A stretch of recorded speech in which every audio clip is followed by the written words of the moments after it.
Fans of the Horus Heresy, Warhammer 40,000 and Gunpla, and whatever else may bring you to channel Leakycheese, thank you very much for joining me for a bit of a catch-up. So a few weeks back now I did a 2,000 subscriber giveaway video, and within that I asked you to leave a comment, and with those comments any questions you would like to ask me, to do a Q&A. So finally I've got around to doing that Q&A, and I better get these in quickly because things are going really well at the moment, and having been very preoccupied with doing lots of coverage on 8th edition, things are getting a little bit close to 3,000 subs, so I'd like to get these in as soon as I can. So what I'm going to do is I'm going to break these into several videos because there were a lot of questions and I would like to answer as many as I can. So I'm going to aim to do these about 15 minutes each. I'll split them over several days. So I think when I pull the questions off, I may be doing these in reverse chronological order of which are left. And anyone who left a question on the winner announcement video, I will get to that at the very end. Right, before I answer any questions, I would just like to thank each and every one of you who left a comment telling me something about the channel on the 2,000 subscriber giveaway video. I've read all those comments, that's really appreciated. And thank you everybody leaving those observations. I do appreciate it. Because that's what makes this channel, because that's one of the things I really love about doing this channel, is hearing from you guys and having chats with you all. Is hearing from you guys and girls, having chats with you all, and just helping you out where I can. So, right, let's now get into the first section of questions. So, I think most of these are questions. There might be the odd just observation in that I plucked out because I liked. The first question is from Custodian, I think, who said he was subscribed to 2001, and also RH and John Miller, who subscribed somewhere between 1.3 and 1.5k. And these three all asked a question something along the lines of this: will you be excited for the Custodes Terminator someday? Any thoughts on what the next Custodes or what you would like to see, e.g. Custodes Terminator armor or heavy flamer support? Right, so in answer to the first part of the question, yes, I'm very excited to see the Custodian Terminators, the Aquilion Guard. I think they look great models. We recently had a post on the Warhammer community website showing, on the Forge World section, showing us some pictures of these guys. They look really good. I like what Will Hayes, the sculptor, has done with these guys. I had a chat with him at Warhammer Fest 2017, and I love his creative ideas of what he's doing these. First, in terms of he's making them a bit slimmer and almost more refined than normal Terminator armor, and that fits with the sophistication of Custodians and their extremely advanced equipment now. And then the fire pikes look brilliant as well. I think he's done a great job with those, and all of these just cue in really well to the art done in the Horus Heresy card game and by Adrian Smith, which has really done a lot to define the image of the Custodian Guard. Yes, I am excited for them. Which would I like to see first? I'm excited to see both sets, both the standard Terminators and the Flamers, the Fire Pike Terminators. Kyojin also asked, can I do a battle report at some point? And he said I could use the Leakycheese Legio Custodes, which is quite humorously the LCLC. Well, we'll see. I would like to paint them up before I do a battle report. I think there'll be a battle report probably using some of my mate's completed armies, which will probably be World Eaters and Iron Warriors beforehand. So yeah, I would like to do that. Let's see what happens. I mean, I do loads of stuff on the channel. I do get to things eventually, but I am easily distracted. So yes, thank you for those questions. The next question comes from Alan Pickrell, who subscribed at about 1,500 subs. He said, any conversion ideas for the Arlatax or Homunculex? So just, if you're not familiar with what these two units are, these are two Mechanicum robots that were featured in Book 6 Retribution of the Horus Heresy Black Books. The Arlatax is basically a jump-capable battle automata, and the Homunculex is a specialised one that is a, shall we say, a retinue option for the Mechanicum villain, perhaps? Anacaris Scuria. So yeah, that's what they are. Conversion ideas. Well, a couple of people have said that they've used Domitar class battle automata, fitted them with jump packs to be Arlatax, which sounds not a bad idea. They're quite big robots, but it's not a bad idea. Another idea is to take a Castellax and convert that to fit it with some jump gear and change its weaponry around. The Homunculex and the Arlatax have got lightning guns and similar weapons. So you may, if you've got spare parts from, say, some Talax battle cyborgs, they might be quite good for conversions, or you may have some spares from Vorax. Another thing is to have a look around for some old Imperial robots from the early days of Rogue Trader Warhammer 40,000. And something, for example, like a Castellan Imperial robot, maybe a Cataphract, Crusader. Yeah, all of these could maybe make a nice Arlatax with some conversion work. So that's another idea as well. One final idea is you can get some third-party robots. You could convert those. And talking of other robots, how about converting some Castellan robots from Warhammer 40,000 from the Cult Mechanicus list? There's another thought. So thanks for that question, Alan. The next question comes from Sean Ventress, who subscribed at 1700. What is the most difficult / infuriating build that you have completed today? So this is a great question, I love this one. And as you've probably gathered if you've watched a lot of my content, I do like to give a fair and balanced assessment of what kits are good and when they're not good. And when they're not good, I like to call that out, because I like to share my experiences with all you. When things are good, I call them out as good. For challenges that I run into, I like to let you know about them. So what can I have for this? Well, I guess if I thought about my entire modelling career, the first time I ever came across a kit that was really bad to put together was the old Airfix Churchill tank, so the British Army Churchill tank.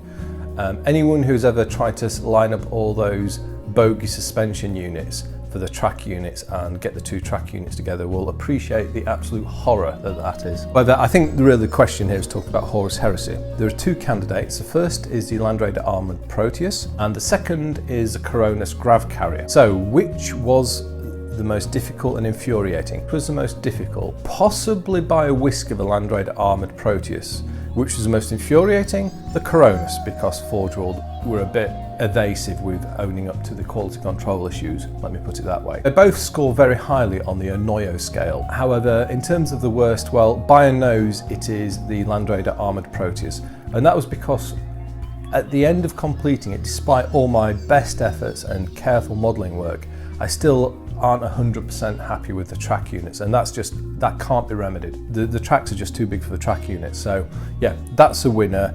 The Coronis Grav Carrier, while it was an absolute pain to build, after an awful lot of work, it came out looking really good, and I'm really pleased with the end result and have no misgivings or reservations with where I got that model to. So yes, thank you for that question. The next question comes from Nelson's TAS and Game Archive, who subscribed at about 1,000 subs. I heard from an Outer Circle podcast that 30k players are often much more relaxed and tend to care more about lore and model quality over just winning when it comes to any kind of official game. Would you say that that's true? I'm seriously a lore nerd, and 30k seems like it's pretty attractive. There's a few things to address there. Firstly, the Outer Circle. If you've not seen them, and I expect a lot of you have, but the Outer Circle's a great YouTube channel, and they do a lot of stuff on Warhammer 40,000, but they focus particularly on the Horus Heresy as well. There's a bunch of great guys down in Australia who do it, or the opposite side of the planet, shall we say, in Australia who do it. So if you like Heresy, you like 40k, do check them out. But to answer the question, I think you have to be careful not to make broad sweeping generalizations about a player group. There are good players who play every game. Is there a general character? Well, I guess if you look at the demographics, the majority of gamers are a bit older, like myself. I'm a bit older still, probably, than the average Horus Heresy player. You get a bit older, you get a bit wiser, you get a bit more mature. Yeah, I think that probably carries through into the Horus Heresy. Certainly for myself, I like the Horus Heresy because it really harks back to early parts of 40k. I like narrative gaming. Don't get me wrong, I appreciate the competitive side of things, and I like building effective armies, but at the same time, don't forget, there are younger gamers as well who play the Horus Heresy, and I've got the same sort of attitudes as what I see in myself and the mates I play with who are the same age as me. Is 30k pretty attractive? Yes, definitely, I think so. The next comment comes from a long-time subscriber, which is Hewson08, and he simply said, subscribed under 100 subs. Thanks, mate, for the early support, and it's really good to hear from you, and I appreciate you sticking with the channel. Cheers, mate. The next question comes from Pake93, who subscribed about, 700 to 25 after the June video. And the question is, have you thought more about porting 30k to 8th? I also want to play 30k, and you are my last hope until Forge World fixes it. Have I had thoughts about it? Very definitely. If you've not watched it yet, check out my how to build and chats video on Ixion Hail. In that video, I talk about the first game I played in 8th edition, which was a Horus Heresy game, using points values out of the Imperial Index 1 and the 2 Forge World Imperial Armour books for the Imperial side, so the Adeptus Astartes and the Astra Militarum, the Imperial Guard. Yeah, my thoughts are, well, yes, I'm trying those games out. Useful resources I found so far is those 3 books, also the Index Imperium book part 2, which deals with the Cult Mechanicus, the Skitari, the Imperial Guard and other Imperial units is another resource worth having. All you're doing is looking for points values to point things up for your Heresy era lists. So thank you for that question. Daniel Field, who subscribed around half a year ago, he reckons under 300 subs, so yeah, cheers Daniel. Is there any character without a model yet? Who and why would you have a model for? Mine would be Torgadan. This is a good question. In Torgadan, one of the Mournival, I think all of the Mournival characters would be good, particularly in their Lunar Wolves livery. I mean, we have obviously got 2 of them in the form of the Garviel Loken and Ezekiel Abaddon diorama, depicting them in the Battle of Isfahan 3. And so who else would I have? Well, I did answer this question on a previous Q&A, so I need to come up with a new answer for this one. I'm actually going to choose a really bizarre and obscure character here, but one who I think has become quite well known by fans of the lore. There's a couple here. I would like to see a character of John Grammaticus, the Perpetual. He's a fascinating individual and I think would make a really great, intriguing model to produce. That would be a cool one. Another idea would be Alia Cythera from the novel Mechanicum and Mu 31, her protector. I think that will make a good character pair. Bit obscure, maybe not that gameable, but I would like to see them. I think they're really interesting characters. Stan McStump, who subscribed around 1500 subs, said, which part of the hobby do you enjoy the most? Is it the collecting, assembly, painting or gaming? I enjoy the most. I definitely, well, as you probably noticed, I'm a very enthusiastic builder. I take a lot of pride and enjoyment in my building work. I certainly enjoy collecting, collected a lot of miniatures, and I like the whole creativity that goes with Warhammer 40,000 in all of its various guises. Collections of miniatures reflect the lore and the creativity behind the lore. So yeah, I really like that aspect of it as well. You will find that I do enjoy painting as well. I'm about to start videos on painting, do my test paint scheme for my Iron Hands, and I'm going to use my Primaris Space Marines. And then gaming, well, I guess gaming's another one I like. That's ultimately why I do this. I think it probably more than anything, I guess it's the collecting, assembly and painting to allow me to game. So that's probably not a very decisive answer, Stan McStump. So I think probably it's actually, I enjoy all aspects of the hobby. And one final question just to finish this Q&A off with. And this is kind of like the counter question to what Sean Ventris asked. And it's from a fellow YouTuber, Croro Angelus Silicis. Do check out his channel. He's got loads of gaming content. He's got 30k, lots of 40k content, and just general gaming and wargaming stuff. There's loads on there, so I'll leave a link to Croro Angelus Silicis. He says, congrats on the subs, well deserved. You manage a great channel. Thank you very much, I appreciate that. I think I joined you at under 1,000 subs. Question for the next Q&A. What has been your most enjoyable building experience in the hobby? Ooh, great question. Having assembled thousands of models over the years, it's difficult to pick one out. I have to pick out the original RTB01 Imperial Space Marine box set because it was a joy to build, and I guess I was young, crazy enthusiastic, lots of ideas to run right with, and it was a great kit to build. In more recent times, I'm probably thinking more about what I do most of the time now, which is Forge World modelling.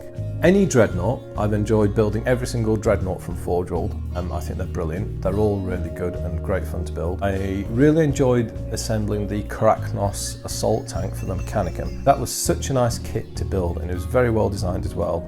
And it was a very interesting and intricate model. So yeah, I really enjoyed that. And although I'm only part way through it, I have to say the Warlord Titan. It is an amazing model to build, there's no two ways about it. It's not an easy model to build, but it's certainly a very rewarding model to build. So I hope you've all enjoyed listening to my ramblings in response to all your questions. Please let me know in the comment section if you've got any further questions, observations or comments. I'll be interested to hear as always. I'll be back for a part 2, and if it's will turn up to be probably maybe 3 and possibly even 4 parts because there's loads of questions. We'll be back with another part soon. But other than that, I would just like to say thank you for watching. I'll speak to you next time, and goodbye.